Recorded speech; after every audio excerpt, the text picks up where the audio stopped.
Welcome to GovCom Unfiltered, where your journey through the labyrinth of federal contracting begins. I'm Alexa Choi, your guide and host on this epic adventure. Here, we dive deep into the heart of government contracting, shedding light on the heroic tales of those who navigate its complex terrain. Our mission? To bring you closer to the action, revealing the critical steps, triumphant victories, and occasional pitfalls that our intrepid adventurers face. Your journey into the world of government contracting starts now, and we could not be happier to have you with us. Let's embark on this adventure together. On today's episode of GovCom Unfiltered, we are speaking with Ryan Connell, and he will tell you that I reached out to him and kind of hounded him on LinkedIn in a nice, legal, ethical way. And I'm just super stoked that he's here with me today. So Ryan, please introduce yourself. Yeah, awesome. I appreciate it. It wasn't that bad. You just asked me to come on and talk, and we're here. So thanks so much. Thanks so much for the opportunity. Yeah, no, I'm excited to have a conversation with you today. My name is Ryan Connell. I've been in the DoD acquisition space for about 15 years. I'm kind of jumped around various positions, kind of pre-award type roles, and here today in my personal capacity. So just want to put that on the table. Yeah, happy to have a conversation with you. Perfect. Awesome. And I know that you work with the CDAO a bit as well. And so that'll be something exciting we can talk about later if you want as well. All right. So first question, how did you get roped into public service? I always ask people this because there's never one way, right? It's very rare that somebody's like, oh, I went to the fancy school of government contracting and now I'm here at public service or whatever it is, right? So how did you get pulled into this to begin with? Yeah, it was an accident. So that's my funny story. I was working, job out of college, and I was looking for something new. I was only there for 9 months, and I was ready to move into a different position. I found a job posting for a cost estimator. I didn't know what that really meant, and I applied. I went into the office, which was, in a business park. And during the interview, they're like, "Hey, actually, you're going to be working if you get the job, you're going to be working at Hanscom Air Force Base." And I was like, "Oh, not really coming from historical military family or anything like that. I was like, wow, I've never been on a military base. Like, this is all new to me."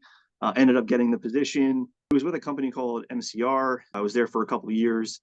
Effectively, while I was in that cost estimating role, someone from the 1102 community, which is contracting, reached out and said, "Hey, I think you'd be great as a pricer."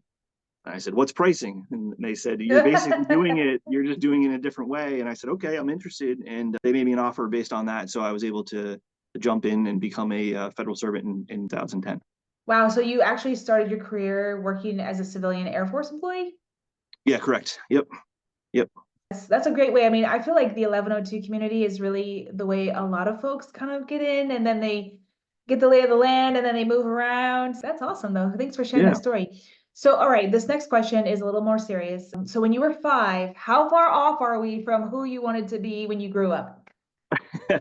So it's funny. I don't even know that I would know this answer if it wasn't for this. I have a 3-year-old now, and one of the books that he picks out at nighttime is this. I don't know why he likes it, but it's this book that my grandmother wrote a diary about my life. And each page is a grade of school. So there's first grade, second grade, third grade. I think only through fourth grade is even filled out. The rest is just blank. But for whatever reason, at nighttime, he likes reading that book with me.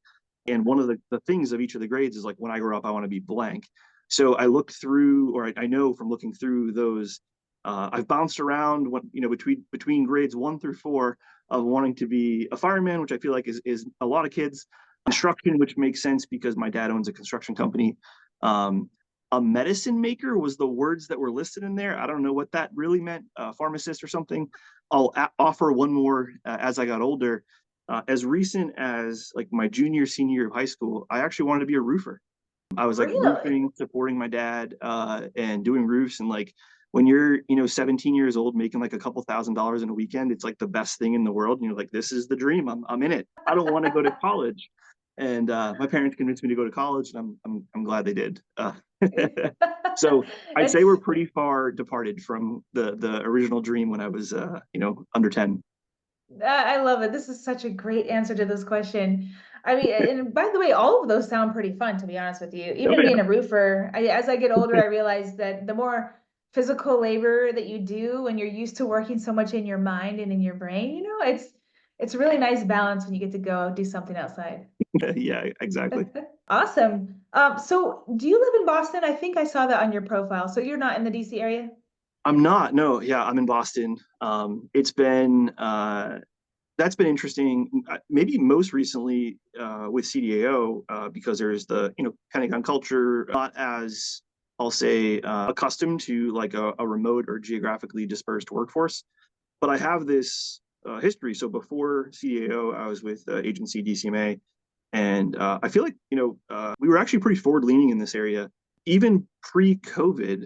I was a supervisor with employees that were scattered and had one of these kind of like aha moments where I felt like I had a better relationship, as hard as that is to say, with the people that I was seeing every day in Boston, and not as great of a relationship or a strong relationship with my employees that weren't in Boston. So tried to solution that the best I could, right? And we started doing things a little bit differently, having a lot more virtual conversations on purpose. We jumped on Zoom Gov and our own version of Slack that we stood up before like DoD actually gave us like Microsoft Wow. Teams. So we were pretty early on in that, trying to figure out the best way to do that. I happened to get promoted right around that time as well, and ended up being more than just like Boston and Philadelphia. It was like I actually didn't have any direct employees in Boston anymore, and they were in Denver, Seattle, Florida. So it was like I just needed to learn how to operate remotely. Like going into the office or not was irrelevant because none of my direct reports were there. Um, so I feel like it's been good 4 or 5 years since I've been operating in a manner where I'm virtual, and so coming into this most recent move for me in my career, and even going through COVID, like it wasn't this like, Right. oh my gosh, things are so different. It was like it's the Yeah. same. We already have on Mondays we get together at 9 a.m. and sip coffee and ask how the weekend was. Like that was we were already doing that, Right. right? Potentially just like the biggest difference with this new position is just related to culture of this organization versus how we were operating in my prior org. You brought up a lot of interesting points about managing remote employees and back to the office. And, these are all like super hot topics right now. So could you give me like 5 keys to better connecting with folks who might work remotely that you interface with? So, I mean, I think it really comes down to relationships, relationship building, Right. trust, all of those things, right? And so I remember waking up one day in the middle of COVID, and I didn't really feel like going to work, kind of like groggy, rolling out of bed, and just thinking like, gosh, like if I feel like this, that means that the likelihood of someone else that works for me feel like this. And what can I do? Because they're spending 8 hours or more a day with me and supporting me in my mission, right? So like, what can I do to better make them enjoy their day, enjoy their mission, enjoy work, right? All of those things. We started standing up some more, I'll just say like water cooler, but virtual type things. And the coffee Mm-hmm. hour is an example of that, where, like I said, I think we did 9 a.m. on Mondays and 9 a.m. on Fridays. It was just like a quick, how you doing? Like, don't talk about work. We're here to just like have a conversation about everything else that's going on in your lives. One of my favorite things out of that is the ability to define culture in a remote environment. And so I say that in the sense of like I've heard cultures defined as like you walk into an office and it's Right. it's the feeling in the room. Like are Yep. people heads down working or is people having conversations? I haven't seen like a great definition of that in a remote virtual environment. And best I can describe it is as a feeling as a leader coming into that Teams or Zoom call 3 minutes late and everyone's chit chatting without me there. Like that Right. is the best feeling I could have as a leader because they're doing it without me dictating them to do it, right? If that makes sense. So Right. I think getting to a point where that's a safe space is probably the biggest takeaway that I can give you. I know you wanted a list of five. 5 was very arbitrary. But I'd say like getting to that point where you've built the relationship up and you're really incentivizing them to interact with each other. I mean, we had it to the point where even one of our sub performance elements for their performance was related to like I did something that helped someone else, and they had to explain what that was. And so, as much as you want to do, I'll call it motivation by sharing a shared vision or whatever, so they're all on board. There is little things that you can do on the incentive basis to like promote those types of behaviors. So I'll leave you with that. No, that's awesome. That's a great list. And I love all the different parts and pieces. And it's so true when you show up as a leader and people are connecting without you. That is Yeah, yeah. so great. That trust, they know that each other, they like each other as colleagues, and or at least they're pretending. That's awesome. At least they're pretending. I like Either way, man. it. All right. So next question. There's a lot of thought about getting outside of your day-to-day work to do something creative and have it actually feed creativity back to you. And different people do different things. And Lex Friedman, Elon, they do a lot of playing video games. I know they talked a lot about Diablo 4. I'm a Diablo 4 player as well myself. What about you? What do you do? Yeah. Well, I'll share on a personal note. I have two kids under the age of 4, which Wow. really limits my free time. Oh yeah. Yes, it does. So that's um, pretty much what you've got going on. that's pretty much what I got going on. Yeah. So back when I played video games, so this will like age me atrociously. I think in my living room still exists Xbox 360 with NHL, gosh, 2015 maybe in it. Like Wow. that's what's in there. I spent some time for sure. I definitely, I mean, so much early, even in my like early civilian career, I remember like taking Xbox with me, TDY, and playing with those during like lunch break and stuff like that. Um, so I had some kind of self reflection over the last couple of years, and I think with the little free time I have, I don't know why, but something kind of just struck a chord of like I wanted to learn. I wanted to like continue learning. So I'm really not a great reader to like sit down and read a book. It's just not for me. But I did get into like the audiobook thing. So that's been something that's Oh, been impactful for nice. me. So before I was working 100% from home, my commute was like the spot of just like listening to Oh yeah. books, nothing compared to your I'll say normal average reader, but I'd get through a couple books a year, nothing crazy. During the free time, I'd throw the earpods in or whatever. Awesome. And even just like that same concept has kind of migrated over to like TV. Like I don't Hmm. watch a lot of like the people like The Bachelor and those kind of things. I generally like to watch things that I'm like in a learning mode. For whatever reason, it kind of decompresses me, and I'm just generally interested in learning new things. But believe it or not, one fun tidbit is I'm probably the worst trivia player that ever existed. I don't know why. It's just not my thing. Okay, so I'm not going to ask you to be on my team for trivia. Got No, it. All please, right. yeah, I will put my Noted. team down for sure. This is all great. So I'm a big Audible fan as well. What's your genre? Do you have a book that you love? For whatever reason, and I don't know if it just was like the time in my career where I was like becoming a supervisor for the first time and having that inherent ability and responsibility to be a leader, but I really connected with, I'll say, all of Simon Sinek's books. Oh, Start yeah. with Why, like Start with and why. like, yeah, I mean, for whatever reason, like that just resonated with me specifically, and subsequently read, all of his books, and or I should say, listen to Adam Grant. Like I think the people that are in that type Right. of category of like leadership, Hmm. culture design, I don't really want to say self-help, but kind of that genre. I think that's been Right. inspirational for me. Right, absolutely. I remember Simon's book that I loved the most was Finite and Infinite Games. Yeah, I was like super like earth shattering for me for whatever reason. yeah, absolutely. That was a good one as well. All right, so next question. I do know that this is like your entire job, but how do you stay current with technology? Obviously, work-wise, I'm in the AI space. I'm not a technologist. I'm just genuinely, personally interested to see where artificial intelligence goes. It's interesting, right? Because I see the overwhelming benefits. I tend to be someone who's forward leaning and risk taking in terms of like adoption in that area.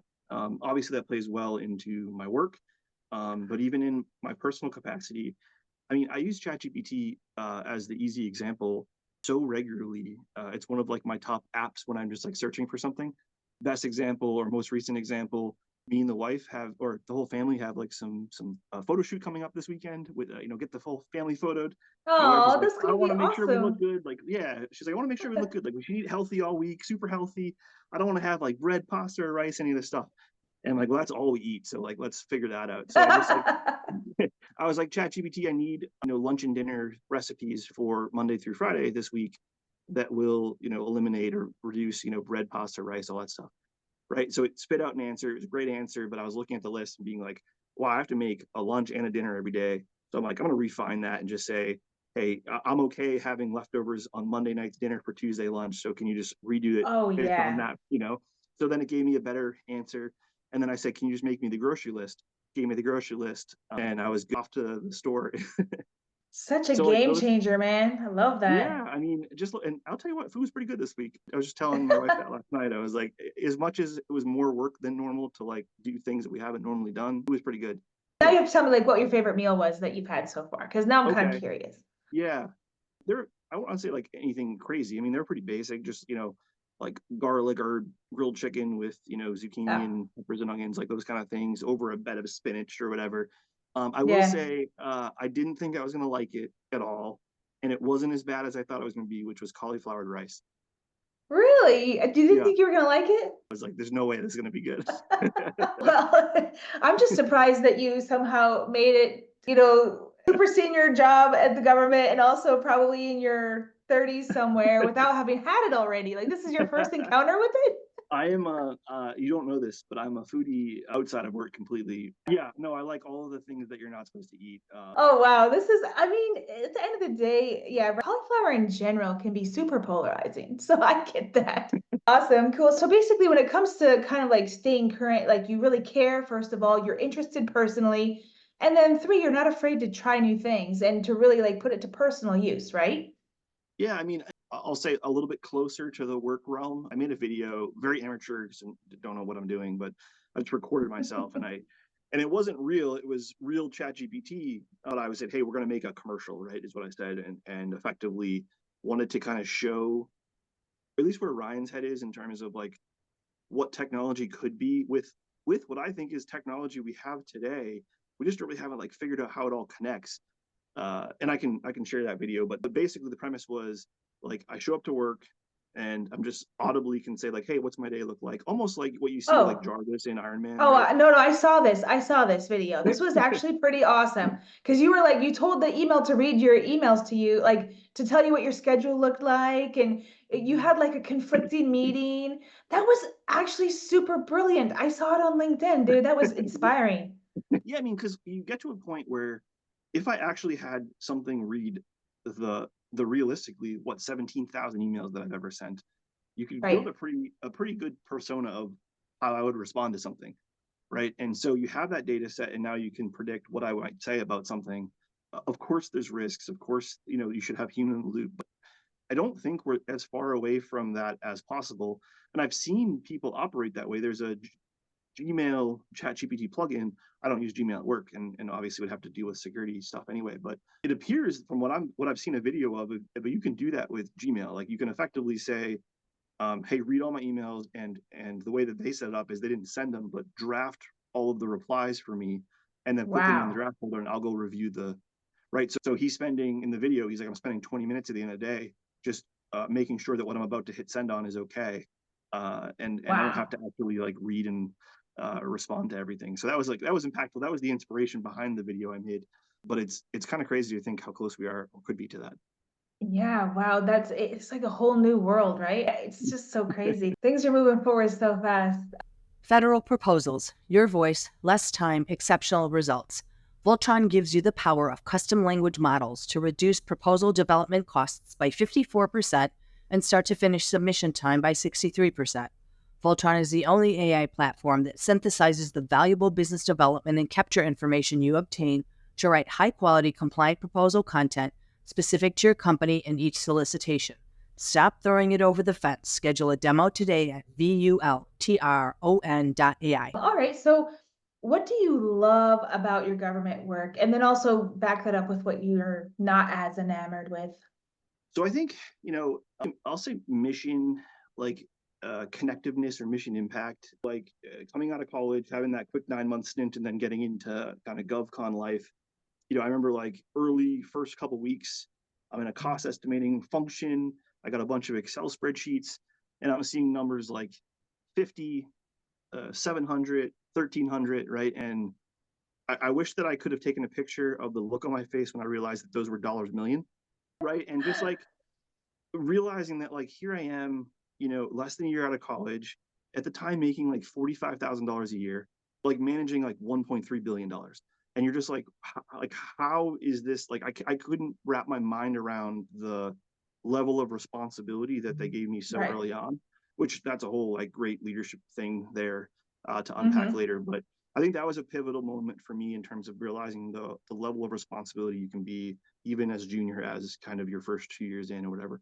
I almost like compare it to like a first kiss, like where it's like it's warm, it's surreal, you're unsure, you're proud, but you're like a realist enough to recognize that like you're given this responsibility. It's part of your career trajectory. There's going to be more opportunities. It's those like first little instances of like, oh my gosh, like look what they just let me accomplish. That's a feeling that becomes a little bit addicting on the government side. I'll fast forward to like GS13 life, being able to run a team, like managing all proposal evaluations for like a major prime contractor, like that responsibility. Again, first kiss, like it's like, wow, this is awesome, GS14 life, being able to build a startup in DoD, that was incredible. That was an amazing opportunity. The feeling of like when DoD sent out a document that you created to the entire defense acquisition workforce, right? Like you're like, wow, like the impact there. Writing legislative proposals, commenting on legislative proposals, the holy crap moment of like, I can't believe I'm leading a team of 60 people. Like all of those things, I think are just those little first kisses that just like make you feel so good that it becomes addicting in terms of like the support that you're delivering back to our mission. I don't have really bad things to say at all, but I think the second part of the question, I think that any of those roles that I've had in my history, like it's on you to make things happen, right? So like I've never really experienced, maybe this isn't everyone's shared experiences, but like for me, it was always like you had to take initiative. Like no one was going to like hand you the opportunity to make a huge splash on a platter and then just wait for you to like work it. It was like the inquisitive questions or just commentary or being curious about the things that we're doing and then starting to challenge why we're doing things that way. Like, so I think it's great for someone who has that initiative and curiosity because they tend to excel in this environment where those types of things are then you're empowered to make those types of changes, which then that's what leads to impact. So I just bring that up as a potential downside, if you will, because you have to take that initiative and not everyone's willing to take that step. Right. And I think you have to also be a little bit willing to put yourself out there. It sounds like to me, you have to be willing to look dumb or feel dumb because you have to take those steps and really be the one to believe in yourself first as you kind of go forward. It's kind of like the man in the arena thing, right? Like you really have to get into the arena to make it happen. Yeah, 100%. Great answer. So what do you think contractors can do better? I consider myself a contractor, even though I don't sell to the government today, but I had for almost 15 years. So very familiar with that community, and sounds like you are too. So what do you think we can do better as a collective group? Yeah, this is an interesting one. I'll give you like the career perspective, again, here in personal capacity, so don't want to cross those lines. But I think over the course of my government career, I've heard a lot of vendor pitches, like companies just like, here's what I offer, like those kind of things. And I feel like a very large percentage, 80%, 90% of those, I leave that room thinking like, now I got to figure out how I could use that. And that's a challenge, right? Like, I feel like they come across as like you're putting it on me to figure out how I could integrate that or how I could use it, which it's kind of like me leaving that meeting with a tasker of like, now I got something to do. Like, I don't have time to do that. Like, and I feel like the better of the pitches that I've heard are the ones that like, hey, we know that this is an area that you have an issue with and I can solve your problem and here's what this will do for you, right? Like delivering it that way, it's like I'm seeing it as an answer to a tasker that I probably have versus giving me new work to the solution, right? And a lot of those things are public, like lines of effort, flight plans, like all of those things are made available. In the last 10 years, I think all of my roles have had, specific lines of effort or things that like I'm responsible for that it's my tasker. Like I have to figure out how to accomplish those things. And so someone knocking my door and be like, hey, your line of effort 3.1, like I can do that for you. And that's a great conversation starter. Yeah, definitely. Yeah, one of the leaders at G2X actually said he wants to be more of a painkiller than a vitamin. And I was like, that's just such a brilliant way of saying it, right? Like I love it. Everybody's kind of like iffy on vitamins, like, yeah, do they work? Do they not work? It's unregulated industry. But painkillers, now we're actually talking, right? Yeah. No, I love that. So thank you so much for answering that question. I think that that's a really good actionable thing that all contractors could do and to immediately like become better. So what do you find delightful, Ryan? And you got two young kids, so maybe that's the answer. I don't know. I think kids under 4 are pretty delightful. Like besides sponges and socks, like new ones, like those are always great. But like, what about professionally? And what do you think outside of work too? I mean, you brought me up to say it's probably my kids. I can't not say my kids now. I wasn't gonna say it, but now I have to say it. So yes, of course, my kids are delightful. It's chaos that I enjoy every day, and frankly, I never realized how much new socks made me happy until you asked it in the Oh, question. You know, totally. I'll highlight and it is a little bit work related, but like, and I hit it a little bit earlier, but I think that feeling of pride and becoming a parent, like I've realized becoming a parent. I realized like you have that same sense of pride for, your kid does something. He's, the 3-year-old just started soccer and he scores a goal and you're like, you're just so excited from the sideline. And it's that same feeling when you see someone that is supporting your mission, working for you, whatever, accomplish something significant, get an award, all of those things. Um, uh, I truly find delight in that experience, and I think that's so important to highlight for everyone. I mean, I remember, and I'll flip it, right? I remember, I'll leave names out, but I remember I ended up getting an award at the Pentagon more than probably 10 years ago at this point. So like going to the Pentagon was a big deal for me. Like TDY from Yeah. Boston, like I'd never been Yeah. before, like all that stuff, right? And a general was there who was leading my organization, and she just had this like proud mom look on her face, and like Oh. it was so clear to me that she actually deeply, genuinely cared that I was there receiving an award, and that was inspiring for my leadership journey and my career to continue that mindset forward. So that's just something that's delightful for me. Oh, awesome. I throughout this whole conversation, I just keep thinking in my head, what a leader. That just keeps occurring to me. Yeah, because I've interviewed a lot of people at this point, and not everybody approaches like every single answer from like a leadership perspective. So I appreciate that. We got to the part of the conversation where I ask the two questions I ask everybody. And the first question is, if somebody was watching you, and I'm sure there are a lot of people who do, and they're inspired, what two pieces of advice would you give somebody? So it's funny. So you just talked about being a leader and those kind of things, and what I'm about to say is potentially counter intuitive to that, because I think there is a need for some selfishness when it comes to like creating a brand of yourself. Like who are you? So I think it's important to have that like self reflection of like, who's Ryan Connell? Like what do I stand for? What am I good at? What do I need improvement on? Like just outlining those things in your head, whether you want to write it down or not. Mhm. And even from the most junior person of the workforce, which we all know is always the one that's like better than all the IT people in IT, right? Like they're the ones that Mhm. understand the tech better, right? Yeah. So my generation example is like the person that can turn a PDF into a Word document, right? Like that's the person that, right? Like that's the person everyone goes to. But it's like one of those like name recognition things. It's like, oh, Sarah knows how to do that. Like maybe ask Sarah, right? And all of a sudden Sarah starts getting more people coming to her, which is probably annoying for Sarah, but she's unknowingly or knowingly building up this brand of like who Sarah is. And maybe Right. Sarah becomes really good at Microsoft Excel, and people start coming to Sarah for Microsoft Excel. The boss is going to need something done, and everyone's going to be like, "Oh, Sarah can probably help you." Now Sarah is doing something for the boss, right? And fast forward that narrative a year or two, Sarah's name's on a hiring panel, and the boss's boss is like, "Oh, I recognize that name. Doesn't she do good work for you?" Right? And it's just like it kind of has this effect of just like growing and growing in terms of who you are.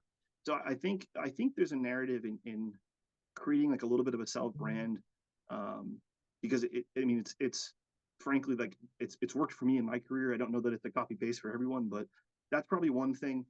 The second thing I'd say, maybe a longer answer, but dream big, organize the dream, and then execute on that vision, right? So I think those three things are a big takeaway for me here.